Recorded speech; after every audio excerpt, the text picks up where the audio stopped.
Olá pessoal, trouxe aqui uma capa provocativa, né, para a gente fazer algumas reflexões. Saíram muito aí na imprensa na semana passada dois rankings, né, de países que mais pagam imposto de renda. Esse rescaldo aí dessa discussão da isenção do imposto de renda até R$ 5.000, saíram muito essas listas e saiu também o ranking da felicidade, né? Todo ano uma entidade lá faz o ranking dos países mais felizes do mundo. E a gente vai ver se isso tem alguma relação ou não, né? Se o imposto tem relação com felicidade. Será que, como a gente vê na internet, que realmente ninguém gosta de pagar imposto em nenhum lugar do mundo, né? Ninguém fica feliz de pagar imposto. Então, é, então, talvez você, com essa minha fala, você já tenha a resposta, né? Será que é isso mesmo? Será que, como ninguém gosta de pagar imposto, então um país com muito imposto necessariamente será o país mais triste, com pessoas mais infelizes com o governo, com a sociedade, enfim. Você vai ver se tem alguma relação entre imposto e felicidade e pode surpreender alguns, pode ser o que esperava para outros, e tem uma explicação. É um fenômeno assim que a gente entende, né, as suas causas. Então, é, vamos ver aqui a lista de como que estão esses dois índices, né? Aqui, nessa primeira coluna, a gente tem a lista, né, de imposto de renda na última faixa, ou seja, a pessoa na última faixa de renda, qual que é a tributação daquela última faixa. A Finlândia tem hoje, né, a maior tributação nessa última faixa, que é de quase 57%. Isso já foi, inclusive, mais alto nesses países todos. E não é uma coisa comunista se cobrar muito imposto de renda de pessoas mais ricas, e muito pelo contrário, né, como a gente vai ver, isso foi inclusive para fazer frente ao comunismo que estava avançando muito na época. Os Estados Unidos, por exemplo, os países que, né, insuspeitamente comunistas, não tem nada de comunista nos Estados Unidos, nunca teve, chegou a ter taxa de imposto de renda de 98% na última parte. Então, assim, isso era comum na Europa, nos Estados Unidos, no Japão, sobretudo ali nos anos 50 e 60. Essa maior tributação dos impostos, e aqui a gente pode ver que a Finlândia ainda hoje permanece com a maior taxa de imposto de renda, a Dinamarca logo em seguida com o segundo maior cobrança. São dois países nórdicos, né, países ali da Europa, então aqui, né, Finlândia e Dinamarca. A gente vai ver esse mapa depois e ver como que ele explica muita coisa também. E são justamente também os dois países com mais felicidade aí, né? Segundo o ranking que saiu na semana passada. Ou seja, a Finlândia paga a maior taxa de imposto de renda e é também o país mais feliz do mundo. A marca o segundo maior imposto de renda e é justamente o segundo país mais feliz do mundo. Então, assim, a gente está vendo aqui que tem uma relação positiva entre imposto de renda e imposto no geral. Já adianto que aqui também são países que cobram a carga tributária alta. E a felicidade, aqui está a Suécia em quarto, aqui Suécia em quinto, entre o país que mais paga imposto de renda. O Japão paga muito imposto de renda, mas não está aqui nessa lista, pelo menos top 20, eu acho que não está entre os mais felizes. Tem algumas causas diferentes por causa japonês, e que passa, que a gente pode ver em algum outro momento, mas tem a ver com a cultura e tudo mais. Então a gente vai vendo aqui que há uma relação entre países que mais pagam imposto de renda e países mais felizes do mundo. Isso pode parecer contraditório, se a gente vê a lista aqui, as posições não vai coincidir 100%, mas é próximo. Israel, por exemplo, é o oitavo que mais paga imposto de renda e é também o oitavo mais feliz do mundo, como a gente pode ver aqui.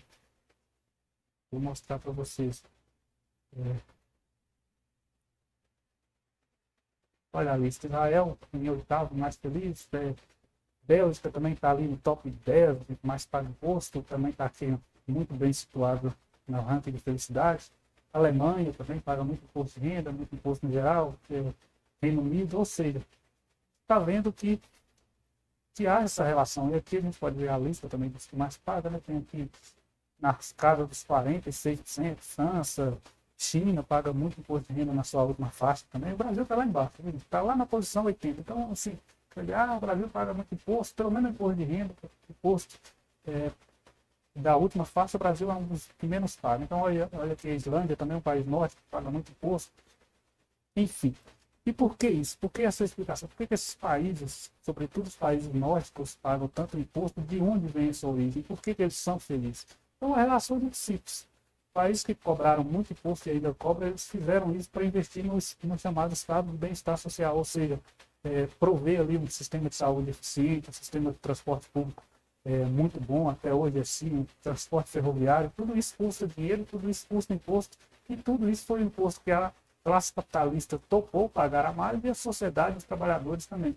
E por uma causa muito simples, e a gente pode entender isso no mapa. Sobretudo ali nos anos 60, havia o risco do comunismo se espalhar pelo mundo, isso era um medo real das elites da Europa, elas aceitaram, né, entregar, como diz, entregar os dedos para não perder a mão. Então, elas foram dando muitas garantias aos trabalhadores, muitas concessões sociais, muitas garantias, proteção social. E a gente pode ver que justamente os países que mais pagam imposto, que consequentemente também mais investiram no seu sistema de bem-estar social, que não é comunista, mas é para fazer frente ao comunismo, estão justamente aqui muito perto da Rússia. Né? Então, quanto mais perto o país está da Rússia, da antiga União Soviética, que vinha até aqui, né, aqui, Polônia também era um país socialista, ou seja, quanto mais próximo aqui, mais o estado de bem-estar social avançou. Até hoje são os países mais felizes, os países com os melhores sistemas de saúde, de educação. Aqui nesses países nórdicos, os jovens saem da escola com mais de 95% de fluência em inglês, ou seja, eles não são países de língua inglesa, mas o sistema educacional consegue realmente, né, entregar uma segunda língua ali de forma muito eficiente, coisa que no Brasil a gente não tem. Os estudantes ficam 10 anos aprendendo o verbo to be e não saem disso. Então, assim, quanto mais vai afastando aqui da União Soviética, os impostos vão caindo, o estado de bem-estar social vai ficando mais fraco, tanto é que do outro lado do Atlântico aqui está os Estados Unidos, que até hoje não fez nenhum sistema público e universal de saúde, em parte porque não tinha tanto medo de o comunismo avançar nas mentes dos trabalhadores, né? Porque essa era a questão. Havia um risco dos trabalhadores se seduzir pelo que estava acontecendo na União Soviética, e que estava indo muito bem. Né? Então, assim, vamos pensar que uma pessoa morando aqui nessa às vezes todo mundo fala, eles viam que os trabalhadores russos estavam tendo uma melhoria de vida, estavam ganhando sistemas de saúde muito bons, sistema de metrô de Moscou, que até hoje é um dos melhores do mundo, e para isso a sociedade, inclusive os capitalistas, toparam, né, fazer dar aos trabalhadores muito mais direito, muito mais garantias sociais, mais férias, mais escolas melhores, etc. Então, assim, no geral, toda a Europa até hoje, né, consegue manter um estado de bem-estar social muito forte, embora o neoliberalismo, que é o contrário disso, né, vem destruindo isso aos poucos desde os anos 70.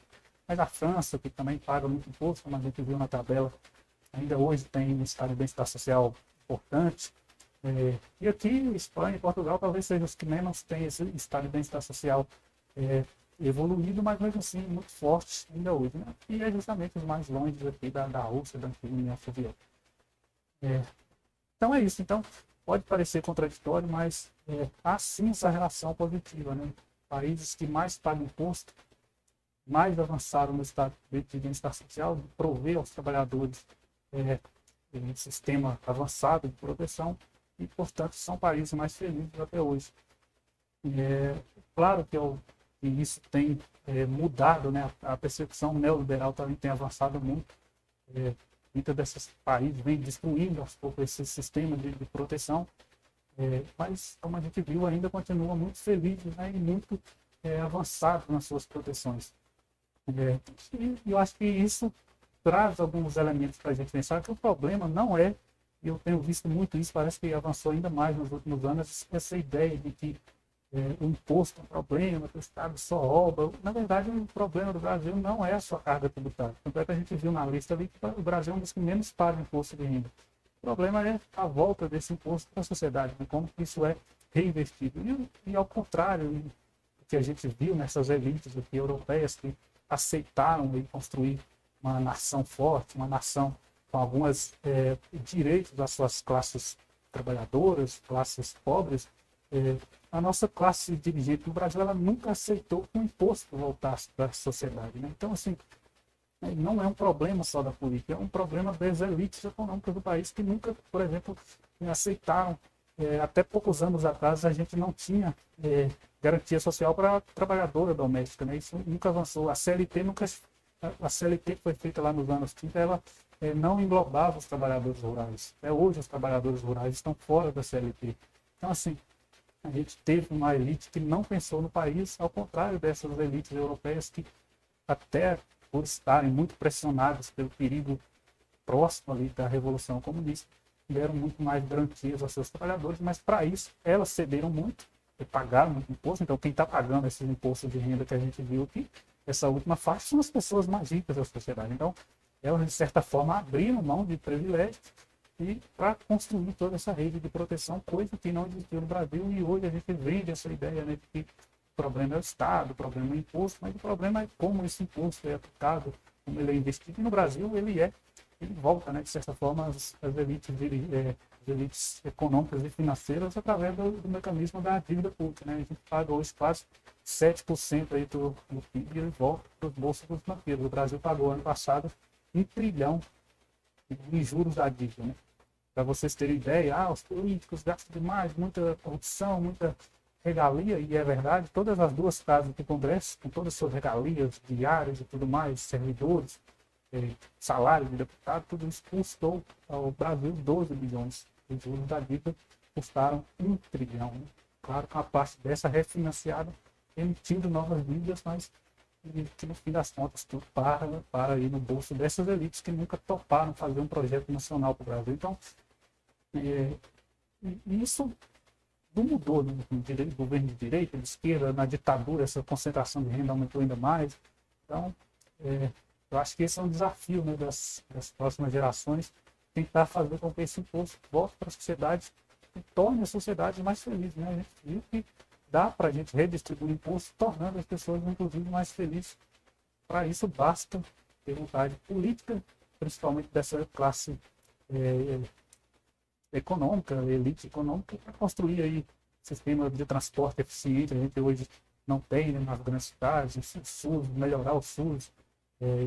Tudo isso custa imposto, né? Não dá para deixar sozinho na iniciativa privada. É o que a Europa já descobriu lá atrás, e até hoje a gente não descobriu isso. Pelo contrário, a gente fica ver essas discussões pelo contrário. Não, tem que reduzir ainda mais imposto. Né? Teve lá até a jornalista da Globo lá, meio que apelando com o ministro de falar que ia cobrar mais imposto dos mais ricos, ela tentando contrapor ali, porque temos, né, essa ideia neoliberal de que deixa as pessoas sem pagar imposto, e tudo isso acaba todo mundo mais feliz, o país crescendo. Mas não é verdade, a história mostra isso, e até hoje permanece provando aí que o país tem construído um estado de bem-estar social, e mais garantias trabalhistas, mais garantias sociais, continuam mais felizes, maior expectativa de vida, melhor índice de educação, melhores números no PISA, em alfabetização, no inglês, em tudo. Esses países são melhores, que são, sobretudo, esses países nórdicos, principalmente, que, como eu disse, estavam muito perto da União Soviética, mas também